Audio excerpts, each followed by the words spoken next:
بسم اللہ الرحمن الرحیم۔ تسبیح کو پڑھنے میں جو پہلا نقطہ ہے وہ یہ کہ اسپیڈ کم کرنا۔ سب سے بڑا نقطہ اس وقت اس کو سٹارٹ دینے کے لیے وہ یہ کہ بھئی یہ جس تیزی سے ہم لوگ پڑھ رہے ہیں اتنی تیزی اچھی نہیں ہے۔ یہ ہے کہ اس میں جو الفاظ ہیں، مثلا اللہ لفظ عربی میں اس کو کہتے ہیں، جیسے اللہ ایک لفظ ہے، اکبر ایک لفظ ہے، صحیح؟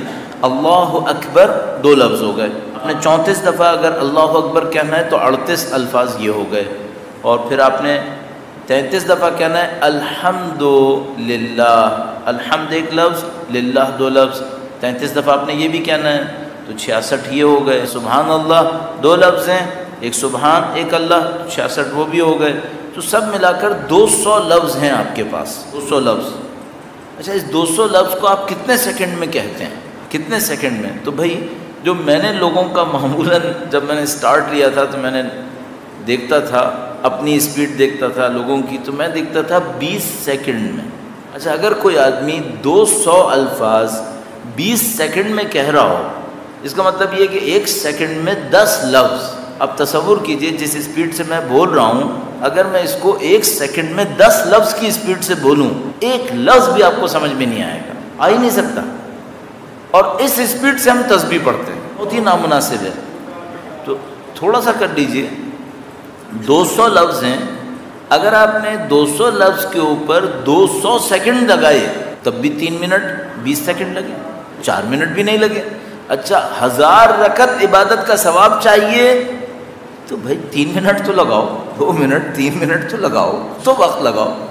اب البتہ یہ کہ آپ کو اور مجھے بعض اوقات لگتا ہے بہت وقت ہو گیا، نہیں، بہت وقت نہیں ہوتا، شیطان دکھاتا ہے کہ بہت ہو گیا، ورنہ بہت ہوتا نہیں ہے۔ کل پرسوں کہیں تذکرہ عرض کیا تھا کہ بھئی قل واللہ 11 مرتبہ پڑھیں صبح کو۔ کسی نے مجھ سے کہا کہ بھئی یہ بھی پڑھیں، یہ بھی پڑھیں، یہ بھی پڑھیں، صبح آفس بھی جانا ہوتا ہے، آخر کتنا کیا کچھ پڑھیں؟ میں نے اس سے کہا کہ بھئی ایسا کرتے ہیں، گنتے ہیں کہ قل واللہ پڑھنے میں کتنی دیر لگے گی اگر 11 دفعہ پڑھیں گے۔ آپ کے خیال میں کتنی دیر لگنی چاہیے 11 مرتبہ قل واللہ پڑھنے میں؟ تو جیسے انہوں نے برادر نے فرمایا 1.5 منٹ۔ 1.5 منٹ کوئی چیز ہے؟ تو آدمی کہیں ایسے ہی کھڑے ہوتا ہے، گلی میں کھڑے ہو جاتا ہے تو 15-20 منٹ گزار دیتا ہے، کہیں پہ بیٹھا ہوتا ہے ایسے ٹائم گزار دیتا ہے۔ اسی طریقے سے مثلا سورہ قدر اگر پڑھے، سورہ قدر ایک دفعہ پڑھنے میں 12 سیکنڈ لگتے ہیں، وہ بھی متوسط اسپیڈ، بسم اللہ الرحمن الرحیم انا انزلناہ فی لیلۃ القدر، اس طرح پڑھنے میں 12 سیکنڈ لگتے ہیں۔ اگر 10 دفعہ سورہ قدر پڑھ لے گا کتنی دیر لگ جائے گی؟ تو پہلا کام یہ کریں کہ تھوڑا سا اسپیڈ سلو کر لیں۔ آپ اپنے ذہن میں سوچئے کہ بھئی آپ نے 2-3 منٹ لگانے ہیں، 3 منٹ آپ سوچ لیں کہ 3-4 منٹ سے زیادہ آپ لگائیں گے بھی نہیں، اور 4 منٹ کی کوئی زیادہ حیثیت نہیں ہے، اس کو سوچ لیں پہلے سے، ورنہ آپ کا دماغ کہتا رہے گا بہت دیر ہو گئی، بہت دیر ہو گئی، جلدی کرو جلدی کرو۔ آپ پہلے سے کہتے ہیں نہیں، مجھے تسبیح پہ 3-4 منٹ لگانے ہیں اور 4 منٹ سے زیادہ نہیں لگیں گے، اس میں کوئی مسئلہ نہیں ہے۔ آپ یقین مانیے، اگر کوئی نماز شب بغیر مستحبات کے پڑھے، مشکل سے 20 منٹ کا کام۔ نماز شب اتنی تاکید، آخرت چاہیے نماز شب پڑھو، دنیا چاہیے نماز شب پڑھو، کتنی دیر لگے گی اگر بغیر مستحبات، بغیر تفصیلات کی کوئی پڑھے؟ مشکل سے 20 منٹ، بہت لگی 20 منٹ لگیں گے۔ تو زندگی میں اتنی بڑی کامیابی چاہیے ہے، اتنا منٹ لگا لو۔ جن لوگوں کے دماغ کے اوپر یہ بوجھ سوار ہوتا ہے نا کہ بہت ٹائم لگ گیا، بہت ٹائم لگ گیا، میں ان سے کہوں گا کہ ایک دفعہ اچھی تسبیح پڑھ کر اسٹاپ واچ لگا لو کہ آپ کو اندازہ ہو جائے کہ آپ نے کتنی اچھی تسبیح پڑھی، اس میں 3 منٹ لگیں گے، 4 منٹ لگیں گے، اس سے زیادہ نہیں لگے گا۔ تو ٹائم کا بوجھ تھوڑا اپنے دماغ سے نکال دیں، اور پھر اپنے دماغ کو وہی سمجھائیں جو ہم نے نماز میں عرض کیا تھا۔ دماغ سے کہیں کہ نہیں، یہ جو ٹائم لگ رہا ہے نا، میری زندگی کا بہترین ٹائم یہی ہے، ساری زندگی کو اچھا کر رہا ہے یہ ٹائم، اس ٹائم کو لگنے دو۔ اپنے دماغ کو بولیں لگنے دو، کوئی بات نہیں، اس سے میری ساری زندگی اچھی ہو جائے گی، اچھا ٹائم ہے یہ، آپ کا کوالٹی ٹائم جس کو ہم لوگ کہتے ہیں، یہ وہ کوالٹی ٹائم ہے، اس کی پرواہ نہ کریں آپ۔ پہلا کام تو یہ ہو گیا کہ تھوڑا سا سلو ہونے دیں اس کو۔ دوسرا کام یہ ہو گیا کہ آپ جو کچھ کہہ رہے ہیں تھوڑا سا اس کے مفہوم کو سوچیں، کانسیپٹس کے اوپر کام کریں، مفہوم پہ کام کریں اس کے۔ مثلا آپ نے 3 طرح کے ذکر کرنے ہیں۔ پہلا ذکر ہے آپ کا اور ہمارا اللہ اکبر۔ اللہ اکبر کا مطلب کیا ہے؟ اللہ کی کبریائی، اللہ کی عظمت، اللہ کی جلالت۔ اچھا، اب آپ اللہ کی کبریائی اور عظمت میں کیا سوچیں گے؟ میں بچوں کی طرح سوچنا شروع کرتا ہوں، تو میں سوچوں گا کہ بھائی اللہ کی کبریائی یہ ہے کہ اس نے پہاڑ بنائے، اتنے اونچے پہاڑ بنائے، اور جب اشارہ کرتا ہے پہاڑ کو توڑ بھی دیتا ہے، زلزلہ بھی آتا ہے، لاکھوں لوگ ادھر ادھر ہو جاتے ہیں، اللہ کی کبریائی ہے یہ سب کچھ۔ اچھا کوئی اور تھوڑا اور سوچے گا تو وہ کہے گا بھائی اللہ کی کبریائی ہے کہ اس نے ایک زمین نہیں بنائی، یہ زمین تو کائنات میں ایک نقطہ ہے، ایسی اربوں بنائی ہیں، اربوں، اور یہ زمین ان اربوں ستاروں اور سیاروں میں ایک نقطے سے زیادہ نہیں ہے، ایک سمندر کے اندر، یعنی پورے سمندر میں اگر آپ ایک قطرہ نکالیں، ہماری زمین ایک قطرہ ہے سمندر میں، اتنے ستارے سیارے ہیں یہاں پر، کوئی کمی نہیں۔ اتنی بڑی زمین پر جس پہ 7 ارب انسان رہ رہے ہیں، یہ زمین اللہ کی خلقت میں سمندر میں ایک قطرہ ہے، 7 ارب انسانوں میں میں ایک، کیا حیثیت ہے میری؟ اس کی کبریائی ہے کہ مجھے بھی آنے کا موقع دیتا ہے، اس کی عظمت اس میں ہے، میں کون ہوں؟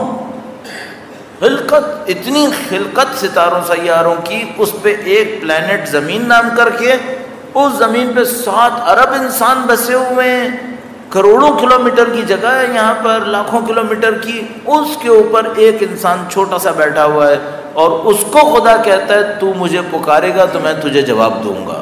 اس کی کبریائی ہے، عظمت ہے۔ پھر میں سوچوں کہ جو میں تسبیح پڑھ رہا ہوں، میں اس کے نام پہ اللہ اکبر کہہ رہا ہوں، کس نے تسبیح پڑھی ہے؟ 1,24,000 انبیاء نے، 1000 انبیاء کے لاکھوں اصحاب نے، ائمہ اطہار نے ان کے لاکھوں اصحاب، جن میں اولیاء بھی تھے، اوصیاء بھی تھے، سب نے پڑھی ہے۔ یہ خدا کی عظمت ہے کہ اب میری تسبیح کا محتاج ہے، یہ حیثیت کیا ہے اس کی کبریائی کے سامنے؟ تھوڑا سا اللہ کی عظمت کو اپنے ذہن میں لائیں، کتنی سمندر کی مخلوقات ہیں جو اس کے لیے تسبیح کر رہی ہیں، کتنے آسمانوں کے اندر مخلوقات ہیں جو اس کو یاد کر رہے ہیں، اور خدا مجھ سے بھی کہہ رہا ہے کہ میں یاد کروں، اور میں کہہ رہا ہوں میرے پاس شاید وقت نہیں ہے۔ تو اپنی حقارت کو سوچتا ہے انسان کہ بھئی میں بہت چھوٹا ہوں اس کے سامنے، میں تو کچھ بھی نہیں ہوں، اور مجھے ختم کرنے میں کتنی دیر لگے گی کہ بنانے میں کون سی مشکل لگی تھی۔ یہ سب اس کی کبریائی کے مظاہر ہیں، ان سب کو آپ سوچیں۔ تو اللہ اکبر آپ نے 34 دفعہ کہنا ہے، اور ان کبریائی کے مظاہر کو سوچتے رہیں کہ اللہ بزرگ ہے، اللہ بلند ہے، اور اس میں سوچیں گے اس میں کیا کیا چیزیں آپ اور زیادہ سوچ سکتے ہیں۔ تو یہ پہلا پوائنٹ ہو گیا اللہ اکبر۔ پھر دوسرا پوائنٹ ہے الحمدللہ۔ الحمدللہ میں ایک سادہ سا کام کر سکتے ہیں آپ، اللہ کی نعمتوں کو یاد کرتے رہیں، الحمدللہ کہتے رہیں، اپنی نعمتوں کو یاد کریں۔ وَإِن تَعُدُّوا نِعْمَةَ اللَّهِ لَا تُحْصُوهَا، اگر تم اللہ کی نعمتوں کو شمار بھی کرنا چاہو تو شمار نہیں کر سکتے۔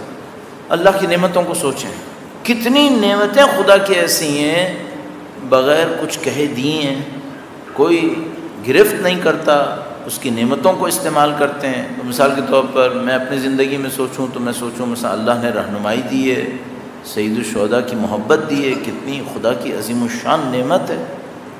اللہ تعالیٰ نے دین مبین دیا ہے، دین مبین پر چلنے کے لیے سعادت دی ہے، نعمتیں بھری پڑی ہیں۔ مثلا اولاد کی نعمت ہے، اچھا گھرانہ ہو، عزت ہو جو خدا نے دی ہے، اتنے اچھے دور میں خلق کیا ہے، تو سید الشہداء کی عظمت کو دکھانے کا دور آیا ہوا ہے۔ تو بہت ساری نعمتیں خدا نے متعال کی ہیں۔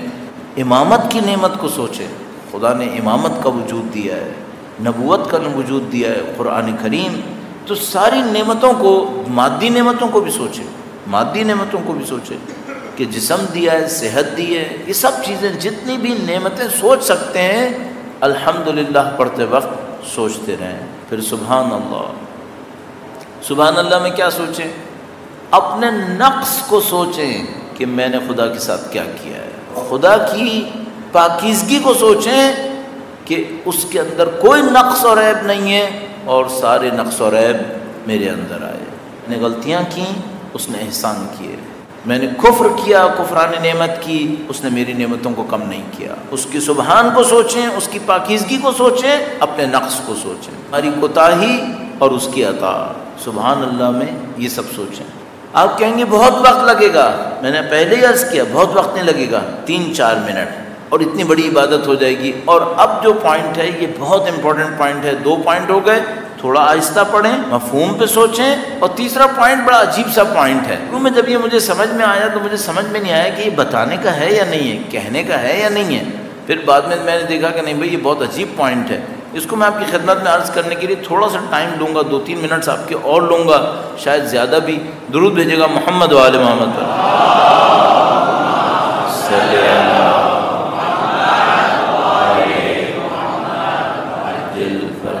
میں اس مقدمے کے ساتھ اس کو عرض کرتا ہوں تاکہ تاثیر رہے اس کی۔ سن محترم، کبھی کبھی ہم لوگ بچپن میں دیکھتے تھے کہ مثال کے طور پر کسی نے کوئی دعا پڑھی، وہ پانی پہ پڑھی اور پکڑا دیا ہاتھ میں کہ یہ پی لو۔ ہم لوگ جب مثال کے طور پر کالج وغیرہ میں آئے، تھوڑا سا جوانی کی طرف آئے تو اس کا تھوڑا مذاق اڑاتے تھے کہ بھئی یہ کیا اس نے پھونک مار کے دے دی اور یہ کر دیا وہ کر دیا۔ پھر جب دینی طالب علم بنے تو پھر چیزیں کچھ سمجھ میں آنا شروع ہوئیں کہ نہیں اس کا بھی کوئی نہ کوئی اثر ہے، بہرحال انسان جو پڑھ رہا ہوتا ہے، جو سن رہا ہوتا ہے، اس کا اثر ہوتا ہے۔ تھوڑا سا مذاق اڑانا کم کر دیا کہ نہیں بھائی ایسا ہی مذاق نہیں اڑانا چاہیے، اس میں کوئی راز ہوگا۔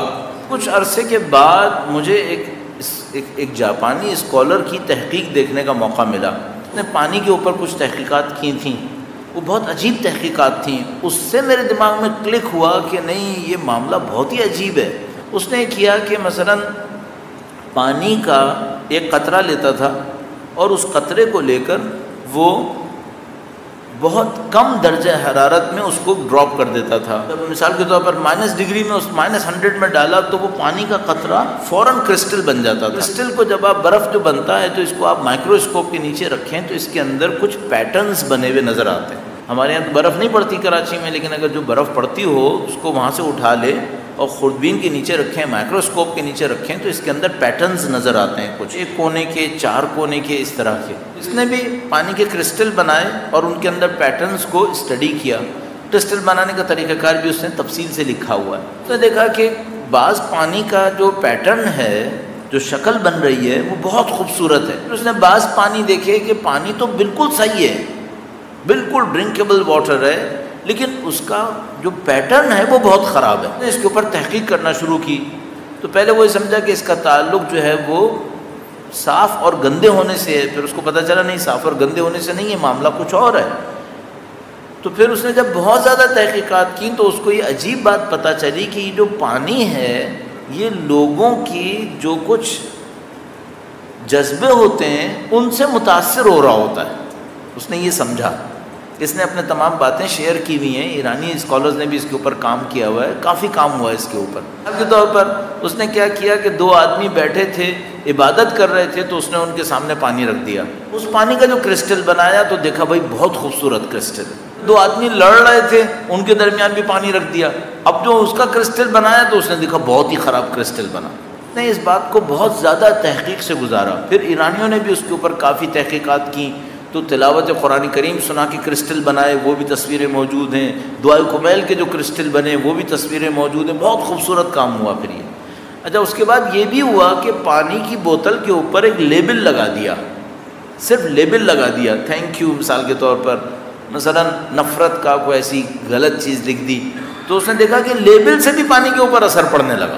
یعنی انسانوں کے کہے کا تو اثر ہوتا ہی تھا، جذبے کا تو اثر ہوتا ہی تھا، لیبل کا بھی اثر ہوتا تھا۔ یہ بات کنفرم ہوئی کہ پانی کے اندر بہرحال میسج کو، پیغام کو سنبھالنے کی کوئی طاقت ہے۔ اچھا، اب ایک عجیب بات ہے کہ ہمارا جو وجود ہے یہ 70% تقریباً پانی ہے، ہم لوگ پانی ہیں۔ اچھا، آپ تصور کریں کہ ایک بچے کو بچپنے سے تلاوت قرآن کریم سننے کو ملی ہے، اس کی جو جسم کا 70% پانی ہے اس کا پیٹرن کیا بنتا ہوگا؟ اگر اسی بچے کو بچپن سے ماں باپ کی گالیاں سننے کو ملی ہیں تو اس کی باڈی کا پیٹرن کیا بنے گا؟ کا پانی کہاں جائے گا بیچارے کا؟ تو مثلا 2 ماں باپ ہیں، ہر وقت لڑتے رہتے ہیں، وہ بچہ تو ابھی دودھ پیتا بچہ ہے، اس کو تو پتہ ہی نہیں کہ لڑائی کیا ہو رہی ہے، لیکن اس کا باڈی کا جو پانی ہے وہ تو میسیجز لے رہا ہے اس کو۔ طریقے سے مثلا ماں اگر پریگننسی کے دوران کچھ چیزیں ایسی کر رہی ہے جو غلط ہیں، نہیں ہونی چاہیے تھیں، تو اس کا بھی اثر پڑ رہا ہوگا اس کے وجود کے اوپر۔ تو عزیزان محترم، اس کا جو یہ پانی کی تحقیق کا معاملہ تھا یہ بڑا پیچیدہ ہوا۔ تو اس نے لکھا کہ جب انسان غصہ کر رہا ہوتا ہے تو جو پانی کا پیٹرن ہوتا ہے وہ بہت ہی خراب ہوتا ہے. یہ بات یہ ہوتی ہے کہ اس سائنسدان نے تو گلاس کے اندر جو پانی رکھا تھا اس کا پیٹرن دیکھا ہے، لیکن خود اس کی باڈی بھی تو پانی ہے. تو جب انسان چلا رہا ہوتا ہے غصے میں تو کس کے اوپر سب سے برا اثر پڑ رہا ہے؟ خود اپنے اوپر. انسان حسد کرے گا، حسد تو اپنے دماغ میں کرے گا نا، لیکن اثر کس کے اوپر پڑے گا؟ اپنے اوپر. حسد ایسی بیماری ہے دوسرے پہ بعد میں اثر پڑے گا، پہلے تو اپنے اوپر پڑے گا. سوء ظن، حسد، بغض، نفرت، ان سب کا اثر انسان کے اپنے وجود پہ پڑ رہا ہے. اس کیا پانی تو لیبل کا میسج بھی پڑ رہا ہے. اب چلیے نہیں بھی مانے تو باقی چیزیں تو کر رہا ہے. تو بہرحال یہ ایک تحقیق ہے، اس کو اگر کوئی انٹرنیٹ پہ سرچ کرنا چاہے تو آپ لکھیے گا میسیجز فرام واٹر، کہیں نکل آئے گا. جاپانی سائنٹسٹ ہے. جاپانی نام اتنے ٹپیکل ہوتے ہیں کہ مجھے یاد ہی نہیں رہ پاتے. وہ جاپانی نام سارے ایک ہی جیسے لگنے لگتے ہیں، تو وہ بہرحال میں دماغ سے نکل جاتا ہے. لیکن بہرحال ہے ایسا، آپ اس کو جا کے سرچ کر لیجیے گا. اس نے بکس بھی لکھی ہیں پھر. اور میں نے عرض کیا کہ ایرانی سائنٹسٹ نے بھی اس کے اوپر کام کیا، ان کی جو ریسرچ ورک ہے وہ بھی انٹرنیٹ کے اوپر اویلیبل ہے. اچھا، وہاں سے میں نے ایک پوائنٹ پک کیا، وہ بڑا عجیب پوائنٹ تھا. پوائنٹ میرے ذہن میں یہ آیا کہ بھئی یہ جو ہمارا بلڈ ہے یہ بھی تو پانی ہی ہے، لکوڈ ہی ہے.